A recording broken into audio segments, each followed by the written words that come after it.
السلام علیکم ویورز، ہمارے چینل پر خوش آمدید۔ انسان کو زندگی میں کسی بھی چیز یا کسی بھی بات سے اتنی تکلیف نہیں ہوتی جتنی اپنی اولاد کو اذیت اور بے بسی میں دیکھ کر ہوتی ہے۔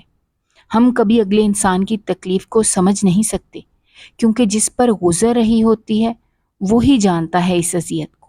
میں نے پل پل اس تکلیف کو اپنے دل میں محسوس کیا ہے۔ میں ایک درمیانے درجے کے محلے میں پیدا ہوئی تھی۔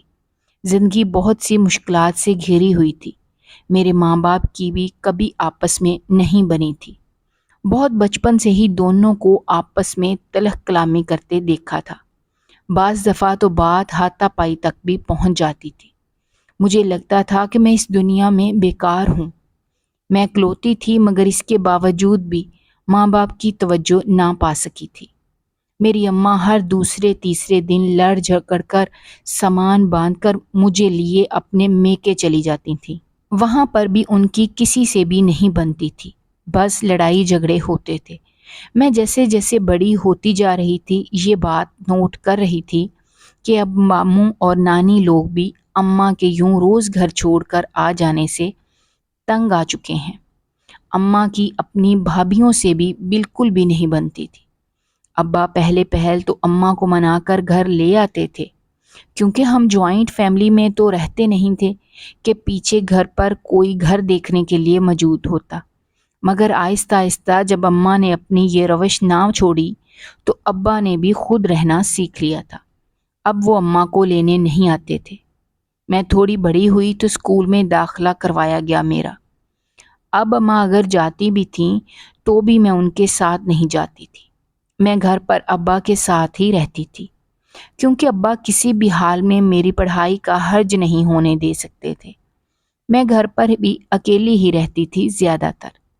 کبھی کبھار پڑوسن کے گھر چھوڑ دیتے تھے ابا مجھے۔ میں دوپہر کا کھانا بھی وہیں کھا لیتی تھی۔ مجھے نیند تو آتی نہیں تھی تو بس ایک کونے میں بیٹھ کر اپنا ہوم ورک کر لیتی تھی۔ ان کی کوئی اولاد نہیں تھی، وہ مجھ سے بہت محبت کرتی تھیں۔ ابا شام کو جب کام سے واپس آتے تو مجھے گھر لے جاتے۔ میں گھر پر بھی چپ چپ رہتی تھی۔ زندگی یوں ہی گزر رہی تھی۔ ہمارے گھر میں خاموشی اور تنہائی رہتی تھی ہر پل۔ بس جب اماں اور ابا گھر ہوتے تھے تو ان کے جھگڑوں کی آوازیں پورا محلہ سنتا تھا۔ میرے اوپر اس سب کا بہت برا اثر پڑ رہا تھا۔ میں کھل کر ہنستی تک نہیں تھی۔ میں اپنے آپ میں گم ہو گئی تھی کہیں۔ عید بقرعید سب ایسے ہی خاموشی سے گزر جاتی تھیں۔ کچھ سال آگے سر کے میں میٹرک میں پہنچ گئی تھی۔ اب میں باشعور ہو گئی تھی، خود کو سنبھالنا سیکھ رہی تھی۔ بس پورا دن پڑھائی میں مصروف رہتی تھی۔ اب بھی میری دوستیں نہیں تھیں کچھ خاص۔ میں خود ہی دوست نہیں بناتی تھی کیونکہ میں کسی کو بھی اپنے گھر کے حالات کے بارے میں جواب نہیں دے سکتی تھی، اور لڑکیوں کو تو ان چیزوں میں بہت دلچسپی ہوتی ہے۔ خیر میں نے صرف ایک دوست بنائی، وہ بھی بہت مشکل سے۔ وہ لڑکی میرے گھریلو معاملات میں دخل نہیں دیتی تھی۔ وہ جانتی تھی کہ میں اپنے پرسنل مسئلے کسی کو بتانا پسند نہیں کرتی ہوں، تبھی اس کے اور میرے بیچ ایک انکہا سا معاہدہ تھا۔ نہ میں اس سے اس کے کسی مسئلے یا اس کے ذاتی معاملات میں دخل اندازی کرتی تھی، نہ وہ میرے۔ اس کا نام زہرہ تھا۔ وہ تھوڑی شرمیلی تھی، بات کرتے جھجکتی تھی، مگر ہم دونوں کی اچھی انڈرسٹینڈنگ ہو گئی تھی۔ وہ دوسرے شہر سے ٹرانسفر ہو کر یہاں آئی تھی۔ اس کے 2 بہن بھائی تھے، دونوں اس سے بڑے تھے۔ ہم دونوں ہی پڑھائی میں بہت اچھی تھیں۔ کبھی کبھی تو مجھے لگتا تھا کہ وہ مجھ سے کچھ سوال پوچھنا چاہتی ہے میرے بارے میں، مگر پوچھ نہیں پاتی ہے۔ خیر میٹرک کے امتحانات ہوئے جب اس کے ٹھیک 2 دن بعد میری زندگی میں ایک بہت بڑا طوفان آیا جس نے مجھ سے میرا رہا سہا سکون بھی کھینچ لیا تھا۔ مجھے لگا کہ میں اب بہت بری طرح مکمل ٹوٹ چکی ہوں۔ اصل میں ہوا کچھ یوں تھا کہ میرے پیپرز کے دوران ہی میرے والدین کے بیچ کسی بات پر انبن چل رہی تھی۔ میں اپنے پیپرز میں بزی تھی اور مجھے اس بات کا پتہ نہیں چلا۔ میں نے دھیان نہیں دیا۔ مجھے لگا کہ یہ معمول کی لڑائی ہے، میں نے اگنور کیا۔ مگر پیپرز کے بعد جب میں پورا دن گھر پر فری رہنے لگی تو مجھے پتہ چلا کہ بات اب بہت بڑھ چکی ہے اور ابا اماں کو طلاق دے رہے ہیں۔ وجہ مجھے اب تک معلوم نہیں تھی۔ میں نے نانی کو کال کی اور ان سے ساری بات کی۔ انہوں نے بتایا کہ ہاں تمہاری ماں خود مانگ رہی ہے طلاق۔ میں نے پوچھا کیوں؟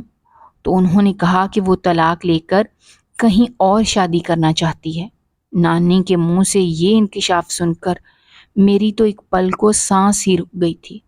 میں کچھ پل کچھ بولنے کے قابل ہی نہیں رہی تھی۔ میں نے فون ڈھیلے ہاتھوں سے نیچے رکھ دیا اور سر تھامے بیٹھ گئی۔ اب بات کرنے کا سمجھانے کا کوئی فائدہ نہیں تھا۔ دونوں نے فیصلہ کر لیا تھا۔ میں نہیں جانتی تھی کہ اماں کس سے شادی کرنا چاہتی ہیں اور کیوں، مگر میں صرف ایک بات جانتی تھی کہ اب ہر کوئی مجھے تانے دے گا کہ میں ایک ایسی عورت کی بیٹی ہوں جس نے کسی دوسرے مرد کے لیے اپنے شوہر کو چھوڑ دیا، وغیرہ وغیرہ۔ میں خاندان میں یا خاندان سے باہر کسی کا بھی سامنا کرنے کے قابل نہیں رہی تھی۔ ابا نے خاموشی سے اماں کو طلاق دے دی تھی، بنا کوئی سوال جواب کیے۔ اماں جانے سے پہلے میرے پاس آئیں اور بولیں، میں اب تمہارے باپ کے ساتھ نہیں رہنے والی، اس نے مجھے طلاق دے دی ہے۔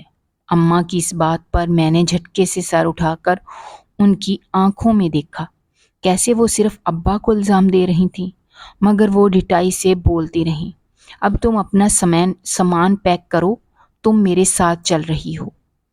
اماں نے میرے سر پر بم ہی پھوڑا تھا۔ میں نے صاف انکار کر دیا۔ میں نے کہا، نہیں، مجھے نہیں جانا آپ کے ساتھ، میں یہیں ابا کے ساتھ رہنا چاہتی ہوں۔ مگر اماں نے ایک بات نہ سنی میری اور کہا کہ نہیں، تم میرے ساتھ چلو گی۔ میں رونے لگ گئی، مگر اس کا بھی کوئی فائدہ نہیں ہوا۔ اماں نے میرا سامان اٹھایا اور ایک بیگ میں ڈالنا شروع کیا اور زبردستی مجھے اپنے ساتھ لے گئیں۔ نکلتے ہوئے میرا ابا سے سامنا ہوا تو انہوں نے کچھ نہیں کہا۔ میں نے شکوہ بھری نظروں سے انہیں دیکھا۔ مجھے لگا تھا کہ وہ کم از کم مجھے روک لیں گے، مگر وہ شاید اماں کے اس عمل سے بری طرح ٹوٹ چکے تھے۔ وہ چپ چاپ واپس مڑ گئے۔ میں سارا رستہ روتی رہی تھی، جس پر اماں نے ایک دو بار مجھے جھڑک بھی دیا۔ آدھے گھنٹے کے سفر کے بعد ہم نانوں کے گھر پہنچ گئے تھے، جہاں پر سب بیٹھے اسی بارے میں بات کر رہے تھے۔ اماں تو مزے سے جا کر صحن میں پڑے تخت پر پاؤں پسار کر بیٹھ گئی تھیں اور میں ایک کونے میں لگ کر کھڑی ہو گئی۔ میں اب تک مسلسل روئے جا رہی تھی۔ میرے مسلسل رونے پر میری مامی میرے پاس آئیں اور مجھے اندر کمرے میں لے گئیں۔ انہوں نے مجھے پانی وغیرہ پینے کو دیا اور دوائی دے کر تھوڑی دیر آرام کرنے کو کہا۔ میرا سر بے حد درد کر رہا تھا، مجھے کچھ سمجھ نہیں آ رہی تھی۔ میں انہی سوچوں میں گم نیند کی وادیوں میں چلی گئی۔ دوبارہ جب میری آنکھ کھلی تو شام کے 4 بج رہے تھے۔ مجھے صحن سے سب کے باتیں کرنے کی آواز آ رہی تھی۔ میں اٹھ کر منہ ہاتھ دھو کر وہیں سب کے ساتھ آ کر بیٹھ گئی۔ وہاں اماں موجود نہیں تھیں۔ منزہ میری کزن نے بتایا کہ پھپھو سو رہی ہیں اندر کمرے میں۔ نانوں نے مجھے دیکھا تو اپنے پاس جگہ بناتے ہوئے بولیں، آؤ افشاں بیٹا میرے پاس آ کر بیٹھو۔ میں ان کے پاس جا کر بیٹھ گئی۔ میری سوجی ہوئی آنکھیں اور ستا ہوا چہرہ میرے مسلسل رونے کی چغلی کھا رہا تھا۔ نانی اور باقی سب کسی نے بھی مجھے ایک بار بھی اس سب کے بارے میں کچھ نہیں کہا تھا۔ مامی سب کے لیے چائے بنا لائیں، سب ادھر ادھر کی باتیں کر رہے تھے۔ میں جانتی تھی کہ میرا دل بہلانے کی کوشش کر رہے ہیں۔ اگلے کئی دن ایسے ہی بیزار سے الجھے گزرے تھے۔ میں جو پہلے ہی بہت کم بولتی تھی، اب تو جیسے مجھے چپ لگ گئی تھی بالکل ہی۔ میں نے کسی سے بھی بات کرنا چھوڑ دیا تھا۔ اماں نے بھی مجھ سے بات کرنے کی کوشش نہیں کی۔ وہ اب بھی اپنے فیصلے پر ڈٹی ہوئی تھی۔ گھر کا ہر فرد انہیں سمجھا کر تھک گیا تھا۔ اس دوران ابا سے ایک دو بار میری فون پر بات چیت ہوئی تھی۔ انہوں نے مجھے بتایا کہ وہ یہاں سے باہر جا رہے ہیں اور پردیس میں ہی رہیں گے اب۔ ابا کے جانے سے ایک دن پہلے میں ان سے ملنے گئی۔ میرا دل بہت اداس ہو رہا تھا۔ میری فیملی تنکا تنکا بکھر گئی تھی۔ مجھے کچھ سمجھ نہیں آ رہا تھا کہ کیا کروں ایسی صورت میں۔ وہ مجھ سے رابطے میں رہنے کا وعدہ کر کے چلے گئے۔ دن یوں ہی گزر رہے تھے کہ میرے میٹرک کا رزلٹ آ گیا۔ میں کافی اچھے نمبروں سے پاس ہوئی تھی۔ میری دوست مٹھائی لے کر مجھ سے ملنے آئی تھی، مگر مجھے اب اپنے رزلٹ کی بھی کوئی خوشی نہیں تھی۔ ماموں نے مجھے کالج کا فارم لا کر دے دیا۔ میں نے وہ فل کر کے دے دیا۔ میرا ایڈمیشن کالج میں کروا دیا گیا۔ ابا ہر مہینے میرا خرچہ بھجوا دیتے تھے، مگر مجھے یہ سب نہیں چاہیے تھا۔ مجھے ان کی توجہ، ان کا پیار چاہیے تھا۔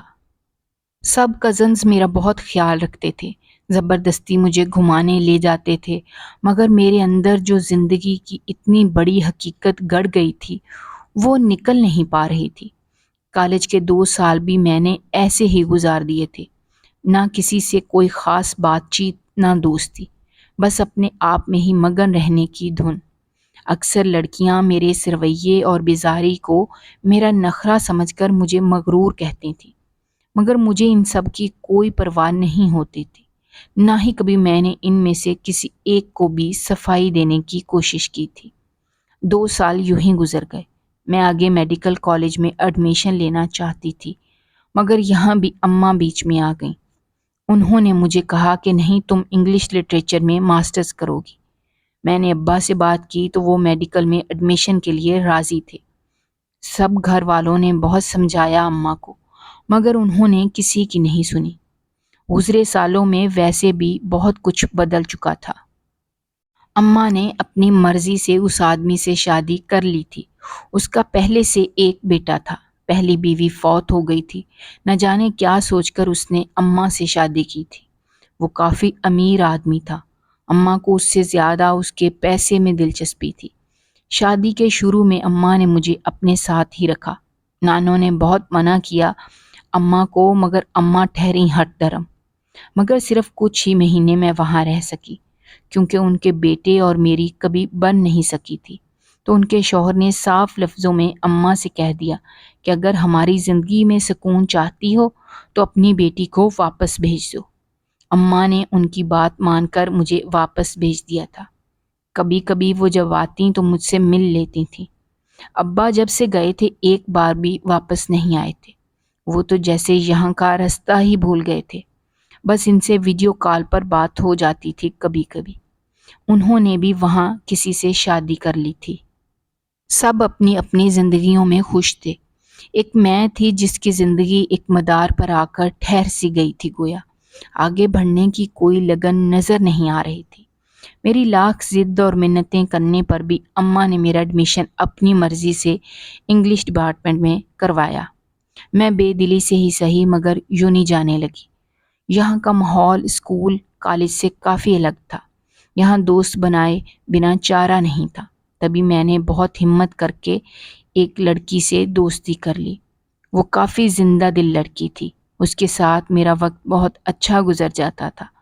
وہ ہر وقت ہنساتی تھی، ہر چیز میں میرے ساتھ بہت کوپریٹ کرتی تھی۔ میرا پہلا سیمسٹر تو یونی اور اس کے ماحول کو سمجھتے ہی گزر گیا تھا۔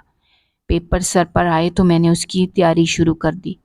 انہی دنوں کی بات ہے کہ ایک دن نانی نے مجھے بلایا اور کہا کہ بیٹا، تمہارے ماں باپ تو اپنی اپنی زندگیوں میں مگن ہیں، اور تمہاری ماں پر تو مجھے ذرا بھی بھروسہ نہیں ہے۔ وہ عقل سے بہت کم کام لیتی ہے۔ میرے بعد تمہارا کون خیال رکھے گا؟ تمہاری فکر مجھے سونے نہیں دیتی سکون سے۔ اب میں چاہتی ہوں تمہارا فرض پورا کر دوں بس۔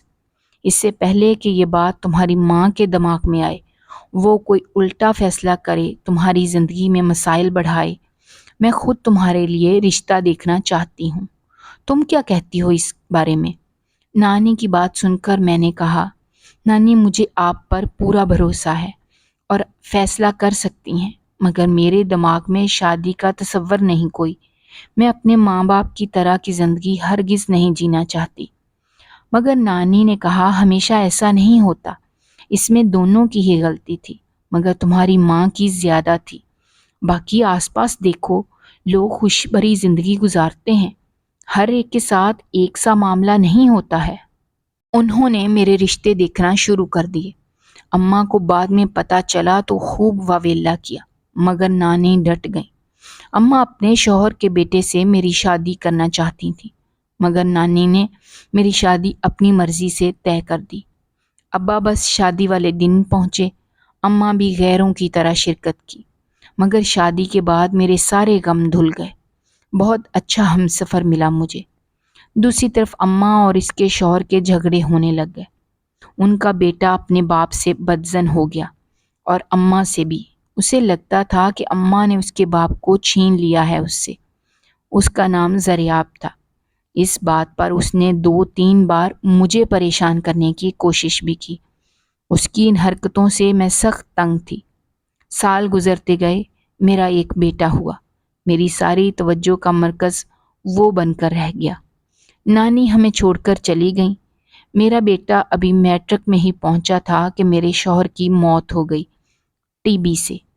یہ بہت کڑا وقت تھا، اور اس سے بھی کڑا وقت تب ثابت ہوا جب ایک دن یونی سے آتے ہوئے میرے بیٹے کا ایکسیڈنٹ ہو گیا۔ مجھے ہسپتال سے فون آیا۔ میرے بیٹے کے ایکسیڈنٹ کی خبر جیسے ہی مجھے ملی، میری آنکھوں کے آگے اندھیرا چھانے لگا۔ میں نے بہت ہی مشکل سے خود کو سنبھالا اور لڑکھڑاتے قدموں سے آگے بڑھ کر دیوار کا سہارا لیا اور وہیں نیچے بیٹھ گئی۔ میرے اندر اتنی ہمت بھی نہیں رہی تھی کہ اپنے قدموں پر کھڑی ہو پاتی۔ اگلے کئی منٹ تک میرا دماغ صدمے میں رہا۔ مجھے کچھ سمجھ نہیں آ رہی تھی۔ میرے حواس سلب ہو رہے تھے۔ میرا بیٹا، جسے میں نے کبھی اونچی آواز میں ڈانٹا تک نہ تھا، وہ اس وقت ہسپتال کے ایمرجنسی روم میں پڑا ہوا تھا۔ مجھے میری سانس تھمتی محسوس ہو رہی تھی۔ مجھے کچھ سمجھ نہیں آ رہا تھا میں کیا کروں۔ کچھ دیر میں جب میرے حواس واپس ٹھکانے پر آنے لگے اور میں نے اپنے اوپر گزرے اس حادثے کو قبول کرنا شروع کیا، تو بہت ہمت کر کے اٹھی اور چادر اوڑھی، پاؤں چپلوں میں اڑسے اور باہر کی طرف دوڑ لگائی۔ جلدی سے رکشے پر بیٹھی اور اسے جلدی سے ہسپتال کا ایڈریس بتا کر وہاں چلنے کو کہا۔ کچھ دیر بعد میں ہسپتال پہنچ گئی تھی۔ میرا دل اور ٹانگیں کانپ رہی تھیں۔ پتہ نہیں کس حال میں ہوگا۔ میں نے منزہ کو کال کر کے بتا دیا اور پھر ریسیپشن سے پوچھ کر ایمرجنسی کی طرف گئی۔ اس وقت اس کا آپریشن چل رہا تھا۔ میں باہر دیوار سے ٹیک لگائے کھڑی اس کے لیے شدت سے دعائیں کر رہی تھی۔ کچھ دیر ہی گزری تھی کہ منزہ بھی وہاں آ گئی۔ باقی سب کو بھی خبر مل گئی تھی۔ سب مجھے تسلی دلاسے دے رہے تھے، امید رکھنے کو کہہ رہے تھے۔ کچھ گھنٹے گزرے، ڈاکٹرز باہر آئے تو ہم فوری ان کی طرف لپکے۔ انہوں نے بتایا کہ آپ کے مریض کے سر کے پچھلے حصے میں شدید چوٹ لگی ہے، جس کی وجہ سے وہ کوما میں چلے گئے ہیں۔ ان کی کنڈیشن کافی زیادہ سیریس ہے۔ ہو سکتا ہے اس چوٹ کے نتیجے میں ان کی یادداشت چلی جائے۔ فی الحال ان کا ہوش میں آنا کافی مشکل لگ رہا ہے۔ ڈاکٹرز کی بات سن کر میرا دل بیٹھا جا رہا تھا۔ وہ میرا اکلوتا بیٹا تھا۔ ہم دونوں ایک دوسرے کے سب سے قریبی رشتے تھے۔ مجھے کچھ سمجھ نہیں آ رہی تھی کہ میں کیا کروں۔ میں روز اس کے لیے دعائیں مانگتی، گھنٹوں اس کے شیشے کے پاس سے دیکھتی رہتی تھی۔ وہ نالیوں اور مشینوں میں جکڑا آنکھیں بند کیے پڑا تھا، کوئی حرکت نہیں کر رہا تھا، بس نرس اس کو خود کروٹ دیتا تھا۔ ڈاکٹرز کی پوری ٹیم اس کے علاج کے لیے کوشاں تھی۔ کسی چیز سے کوئی فرق نہیں پڑ رہا تھا۔ ایک دن میں گھر جا رہی تھی۔ میں ابھی اسپتال سے نکل ہی رہی تھی کہ ایک عورت مجھے ملی اور بولی، روز تمہیں پریشان دیکھتی ہوں، تم ایک فقیر کے پاس جاؤ، وہ تمہیں علاج بتائے گا، تمہارا بیٹا ٹھیک ہو جائے گا۔ میں نے بنا سوچے اس کی بات مان لی۔ وہ مجھے ایک فقیر کے پاس لے گئی۔ کچھ دن ہم جاتے رہے۔ ایک دن فقیر مجھے بولا، اگر تو اپنے بیٹے کو بچانا چاہتی ہے تو مجھ سے نکاح کر لے، تیرا بیٹا ٹھیک ہو جائے گا۔ میں اس کی بات سن کر حیران رہ گئی۔ میں نے کہا، یہ کیسے ممکن ہے؟ میری بات پر اس نے کہا، میں نے جو کہنا تھا کہہ دیا، آگے تیری مرضی۔ پھر وہ یہ کہہ کر چلا گیا۔ وہ عورت مجھ سے بولی، دیکھو، ان فقیر کی دعا میں بڑا اثر ہے، تو اس کی بات مان لے، تیرا بیٹا سچ میں بالکل ٹھیک ہو جائے گا۔ میں نے اگلے کئی دن اسی کشمکش میں گزار دیے۔ سمجھ نہیں آ رہی تھی کہ کیا کروں۔ بیٹے کی بگڑتی حالت دیکھ کر میں نے ایک دن فیصلہ کر لیا اور کسی کو بھی اس بارے میں کچھ نہیں بتایا۔ سیدھا اس فقیر کے پاس گئی اور اسے نکاح کے لیے ہاں کر دی۔ میرے سامنے اس وقت بس اپنے بیٹے کا چہرہ تھا۔ میری ہاں سنتے ہی وہ بہت خوش ہو گیا۔ وہ عورت سارا ٹائم ہمارے ساتھ رہی۔ ہمارے نکاح کا انتظام شروع ہو گیا۔ نکاح کے بعد اس فقیر نے مجھے کہا، میرے ساتھ چل، میں تجھے گھر لے کر چلتا ہوں۔ میں حیران ہوئی کہ کون سے گھر پر، کیونکہ جہاں تک مجھے لگتا تھا وہ اسی بوسیدہ سے گھر میں ہی رہتا تھا، مگر میں یہ سوال اس سے نہیں کر پائی۔ وہ مجھے ساتھ لیے انجان راستوں سے گزرنے لگا۔ ایک پوش علاقے میں جا کر اس نے گاڑی رکوائی اور مجھے اترنے کو کہا اور خود بھی میرے ساتھ اتر گیا۔ میں نے سامنے نظر اٹھا کر دیکھا تو ایک بہت ہی بڑا عالیشان بنگلہ تھا۔ میں حیران ہوئی کہ اس کا یہاں کیا کام۔ ہم اندر گئے تو یہ بنگلہ اندر سے بھی بہت خوبصورت تھا، مگر حواس تو میرے تب اڑے جب سامنے میں نے اس آدمی یعنی زریاب کو بیٹھے دیکھا۔ کئی سال پہلے کا منظر میرے سامنے گھوم گیا۔ اس نے اپنے مخصوص انداز میں کہا، آؤ آؤ، کیسے آنا ہوا؟ میں نے نفرت سے اس کی طرف دیکھا اور کہا، بولو کیا چاہیے ہے تمہیں؟ تو وہ بولا، بس تمہیں بے بس دیکھنا چاہتا تھا۔ سنا ہے تمہارا بیٹا کوما میں ہے اور اب ایک فقیر سے شادی کر بیٹھی ہو۔ یہ کہہ کر وہ زور زور سے ہنسنے لگا۔ مجھے بہت غصہ آیا اس پر۔ مجھے بعد میں پتہ چلا کہ یہ فقیر اور عورت ملے ہوئے تھے۔ اس فقیر نے مجھے طلاق دے دی اور زریاب سے پیسے لیے خود چلا گیا۔ وہ بیٹھ کر میری بے بسی کا مذاق اڑاتا رہا۔ اس دن میں بہت مشکل سے گھر آئی۔ منزہ مجھے کال کرتی رہی۔ میں نے اسے گھر بلایا اور ساری بات بتا دی۔ وہ سن کر سکتے میں آ گئی۔ میں نے کہا، وہ اماں کا بدلہ مجھ سے لے رہا ہے۔ وہ روز تقریباً میرا مذاق اڑاتا۔ یوں ہی دن گزرتے گئے۔ میں نے سب کو بتا دیا کہ زریاب مجھ سے اماں کا بدلہ لے رہا ہے۔ اسے لگتا تھا کہ اماں نے اس کے باپ کو اس سے چھین لیا ہے، تبھی وہ مجھے اذیت پہنچا کر خوش ہو رہا تھا۔ کئی مہینے گزر گئے۔ ایک دن اچانک ڈاکٹرز کی کال آئی کہ میرے بیٹے کو ہوش آ گیا تھا۔ میں بے اختیار کئی سجدے میں گر گئی، اللہ کا شکر ادا کیا۔ باقی میرے ماموں نے زریاب کو بلا کر اس سے بات کی اور سب کچھ سمجھایا، جس پر اس نے مزید تنگ نہ کرنے کا وعدہ کر لیا۔ میری زندگی اب میرے بیٹے کے گرد ہی گھومتی تھی۔ میں اسے ہر خوشی دینا چاہتی تھی، وہ سب جو میرے ماں باپ نہ دے سکے۔ اسے مکمل توجہ دیتی تھی۔ میں اب خوش اور مطمئن تھی۔ اگر آپ کو ہماری کہانیاں پسند آ رہی ہیں تو ہمارے چینل کو سبسکرائب کیجیے، ویڈیوز پر کمنٹ کیجیے اور شیئر کیجیے۔ شکریہ۔